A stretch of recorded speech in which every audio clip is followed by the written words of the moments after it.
എല്ലാ കൂട്ടുകാർക്കും നല്ലൊരു ദിവസം ആശംസിച്ചുകൊണ്ട് മാമ്പഴത്തിന്റെ പുതിയ വീഡിയോയിലേക്ക് സ്വാഗതം. നമുക്ക് നേരെ കിരണിന്റെയും കല്യാണിയുടെയും നാളത്തെ നല്ലൊരു പ്രൊമോ വിശേഷം കേട്ടാലോ. അങ്ങനെ ഇന്നത്തെ വിശേഷം നമ്മൾ കണ്ടു. ഷാരിനെ കാണാനായിട്ട് കിരൺ അങ്ങോട്ട് വരുവാണ്.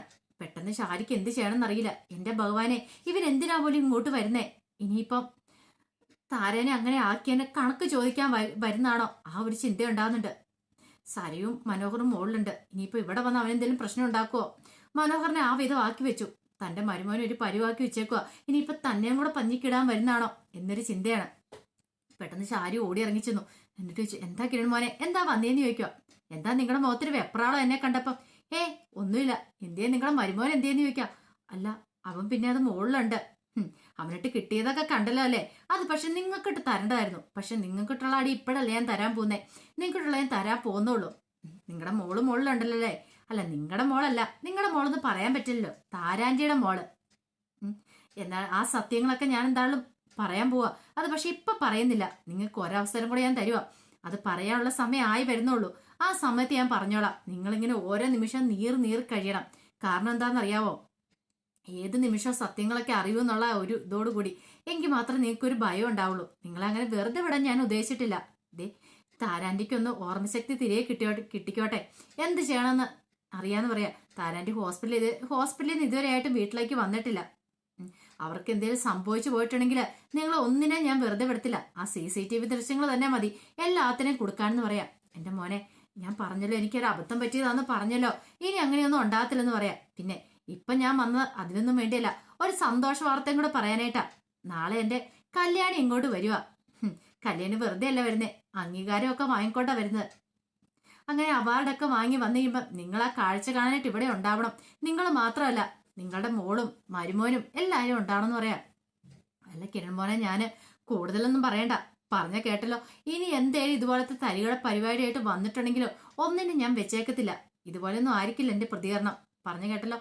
പിന്നെ നാളെ ഇവിടെ ഞങ്ങൾ നല്ല ആഘോഷമായിരിക്കും. ആ ആഘോഷമൊക്കെ കണ്ടിവിടെ കണ്ണ് നിറഞ്ഞിരിക്കും.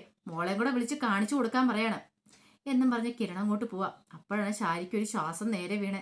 തേം ഇങ്ങോട്ട് വന്ന് ആ പട ഭയന്നു പോയി. ഇനിയിപ്പോ സരുവിനോട് അവൻ സത്യങ്ങൾ എന്തെങ്കിലും വിളിച്ചു പറയോ? അങ്ങനെ പറഞ്ഞ് ഇന്നത്തോടു കൂടി തീർന്നു. ഭാഗ്യത്തിന് അവനൊന്നും പറഞ്ഞില്ല. താരയുടെ കാര്യത്തില് എങ്ങനെയായി തീരും നടത്തില്ല. പാവം തരും മരുമോന്. അവന്റെ കാര്യം ഓർത്തിട്ടാ വിഷമം. സരുവിന് ഈ സത്യങ്ങളൊന്നും അറിയത്തില്ല. താൻ കാരണം അവൻ ഈ ചതയൊക്കെ വാങ്ങിച്ചു വെച്ചിരിക്കുന്നത്. എന്ത് ചെയ്യാൻ പറ്റും? ഏത് സമയത്താണോ എന്തോ എല്ലാം അയാള് കാരണോ, ആ ദുഷ്ടൻ കാരണമെന്ന് മനസ്സിൽ പറയാ. പിന്നീട് കിരൺ നേരെ വീട്ടിലേക്ക് ചെല്ലുവാണ്. വീട്ടിലേക്ക് ചെന്ന് കഴിഞ്ഞപ്പോ ദീപ ഇറങ്ങി വന്നു. എന്താ മോനെ, മുഖത്തൊരു സന്തോഷമുള്ളതെന്ന് പറയാം. അത് പിന്നെ നാളെ കല്യാണി വരുമോ അമ്മയെന്ന് പറയണം. ആഹാ, നാളെ കല്യാണി മോള് വരുമോന്ന് ചോദിക്കാം. നാളെ കല്യാണി വരുന്ന മാത്രമല്ല, കല്യാണിക്ക് വലിയ സ്വീകരണം തന്നെ ഒരുക്കിയിരിക്കുന്നത് മഹിളാ സമാജംകാര്. അത് കൊള്ളാലോ. അപ്പം മോൻ പോകുന്നില്ലേന്ന് ചോദിക്കാം. പിന്നെ ഞാൻ പോകാതെ ഞാൻ പോയിട്ടാണ് നാളെ കല്യാണീനെ അവിടുന്ന് എയർപോർട്ടിൽ നിന്ന് ഇങ്ങോട്ട് കൊണ്ടുവരുന്നേന്ന് പറയാം. അവര് കൊണ്ടുവരാന്നൊക്കെ പറഞ്ഞു. പക്ഷെങ്കിൽ അത് വേണ്ട, ഞാൻ തന്നെ ചെന്ന് കൊണ്ടുവരണം എന്ന് പറയാം. ദീ പറഞ്ഞു, അതാ മോന്റെ അന്നെ ശരി, മോൻ തന്നെ ചെന്ന് കൊണ്ടുവരണം. പിന്നെ അത് മാത്രമല്ല, എല്ലാരും കാണണം. ദേ, പ്രകാശൻ എന്ന് പറയുന്ന ദുഷ്ടനുണ്ടല്ലോ, അവനും വിക്രം എന്ന് പറയുന്ന അവനും എല്ലാം കാണണം. അവൾക്ക് അംഗീകാരം കിട്ടിയെന്ന്. പിന്നെ അത് മാത്രമല്ല, ഇപ്പൊ 2-3 ദിവസം TV-ക്കകത്തൊക്കെ കാണൂല അവൾക്ക് ഓരോ അംഗീകാരം കിട്ടി. അവൾക്ക് അംഗീകാരം കിട്ടിയതിന്റെ വാർത്തകളും അത് മാത്രമല്ല സ്വീകരണം കിട്ടുന്നതിന്റെ അതൊക്കെ അവറ്റകൾ കാണണമെന്ന് പറയാം. കിരൺ പറഞ്ഞു, അത് പിന്നെ പ്രത്യേകിച്ച് പറയാനുണ്ടോ അമ്മേ? അവറ്റകൾ കണ്ടുകഴിയുമ്പോ അവറ്റകളുടെ സ്വഭാവം അറിയാലോ. അസൂയ പെരുത്തിരിക്കുന്ന സമയമായിരിക്കും എന്ന് പറയാ. ഡീ പറഞ്ഞു, എനിക്കറിയാം, എത്രയൊക്കെ കൊണ്ടാലും പഠിക്കില്ല മോനെ. ഇപ്പൊ എന്തോ നേടിയെന്നുള്ള രീതിയിലായിരിക്കണേ. ഡിവോഴ്സിന്റെ കാര്യം പറഞ്ഞ് പിന്നെ എന്താണെങ്കിലും ഇങ്ങോട്ട് വന്നിട്ടില്ല. കിരൺ പറഞ്ഞു, ഡിവോഴ്സിന്റെ കാര്യത്തിൽ ഇപ്പൊ അമ്മ ഒരു തീരുമാനം എടുക്കണ്ട. അതിന് ഇനിയും സമയമുണ്ട്. ആലോചിക്കാൻ നമുക്ക് എന്ത് വേണമെന്ന്. അങ്ങനെ ഡിവോഴ്സ് കിട്ടിയിട്ട് അയാൾ വേറെ കല്യാണം കഴിച്ച് സുഖമായിട്ട് ജീവിക്കണ്ടമ്മേ. ഇതേ കല്യാണിനെയൊക്കെ ഈ വിധം ചവിട്ടി അരച്ചല്ലേ. അല്ലെങ്കിൽ തന്നെ അയാൾ ഇനി എന്തിനാ പെണ്ണ് കെട്ടുന്നേ? പെണ്ണുങ്ങളെന്ന് പറഞ്ഞിട്ടുണ്ടെങ്കിൽ അയാൾക്ക് അലർജി അല്ലേ. പിന്നെ എന്തിനാ അയാൾ വേറെ പെണ്ണ് കെട്ടുന്നേ? അതിന്റെ കാര്യമില്ല. ഒരു പക്ഷെ ചിലപ്പോൾ വല്ല സ്വത്തും പണമൊക്കെ ഉള്ള വീട്ടിലായിരിക്കും. അതുകൊണ്ടായിരിക്കും അയാള്. ദീ പറഞ്ഞു, അത് ശരിയായിരിക്കും. അല്ലെങ്കിൽ ഒരു കാരണവശാല് അയാൾ അങ്ങനെ ഒരു സാഹസത്തിന് മുതിരത്തില്ലെന്ന് പറയാം. അമ്മ അതേക്കുറിച്ചൊന്നും ഓർത്ത് വിഷമിക്കണ്ട. ഇപ്പൊ എന്തായാലും തക്കാലത്തിന് അമ്മ ആ താലി ഒന്ന് ഊരി കൊടുക്കാൻ പോകണ്ടെന്ന് പറയാം.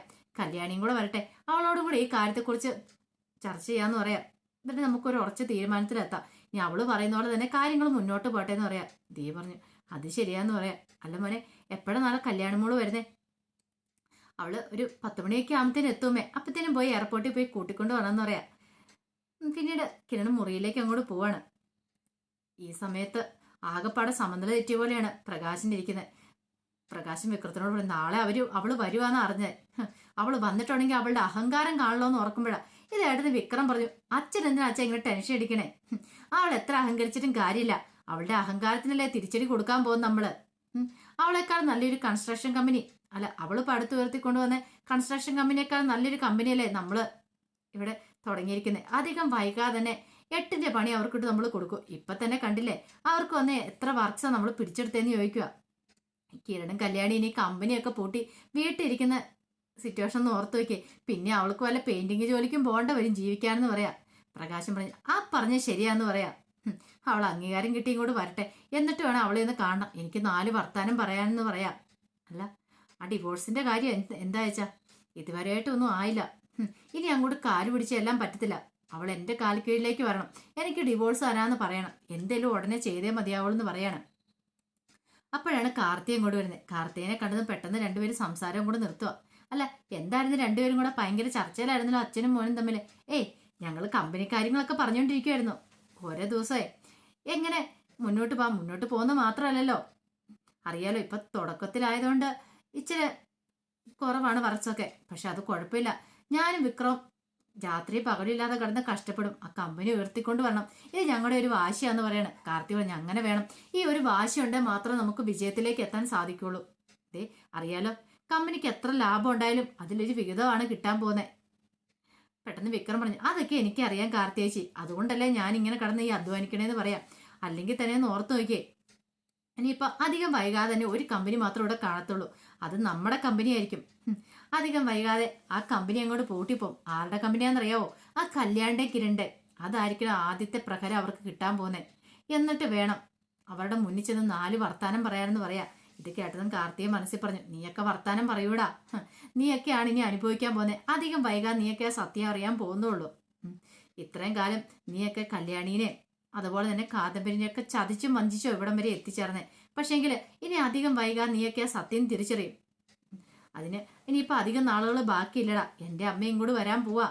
നിനക്കൊക്കെ ഇനിയിപ്പം റീത്ത് വെക്കാനായിട്ടുള്ള വരവായിരിക്കും ആ വരാൻ പോകുന്നതെന്ന് പറഞ്ഞിട്ട് കാർത്തിക മനസ്സിൽ പറഞ്ഞിട്ട് അങ്ങോട്ട് പോവാണ്. പിന്നീട് കാണിക്കുന്നത് പിറ്റേ ദിവസമായി. കിരൺ രാവിലെ തന്നെ എഴുന്നേറ്റു. കല്യാണിയെ കൂട്ടിക്കൊണ്ട് വരാനുള്ള അങ്ങനെ രാവിലെ തന്നെ എയർപോർട്ടിലേക്ക് പോവാണ്. അങ്ങനെ എയർപോർട്ടിൽ എത്തിക്കഴിഞ്ഞപ്പോൾ അവിടെ തന്നെ കല്യാണിക്ക് സ്വീകരണം ഉണ്ടായിരുന്നു. സ്വീകരണം കൊടുക്കാനായിട്ട് മഹിളാ സമാജത്തിന്റെ ആൾക്കാരൊക്കെ അങ്ങ് ചെന്നിട്ടുണ്ടായിരുന്നു. അവിടുന്ന് കൂട്ടിക്കൊണ്ട് വരേണ്ട ചെന്നൈ. ഈ സമയത്ത് ലക്ഷ്മിയും കാർത്തികയും മാറി നിൽക്കുകയാണ്. അവരൊരു കാരണവശാലും മുന്നിലേക്ക് വന്നില്ല. അവർ വന്നിട്ടുണ്ടെങ്കിൽ അവരെ കണ്ടിട്ടുണ്ടെങ്കിൽ അവരാന്നുള്ള കാര്യങ്ങളൊക്കെ അറിയുമല്ലോ. അതുകൊണ്ട് അവർ മാറി നിൽക്കുക. വേറെ ആൾക്കാരെയൊക്കെ ഏർപ്പാടാക്കിയിട്ടുണ്ടായിരുന്നു അതിന് വേണ്ടിയിട്ട് എയർപോർട്ടിൽ സ്വീകരിക്കാനായിട്ട്.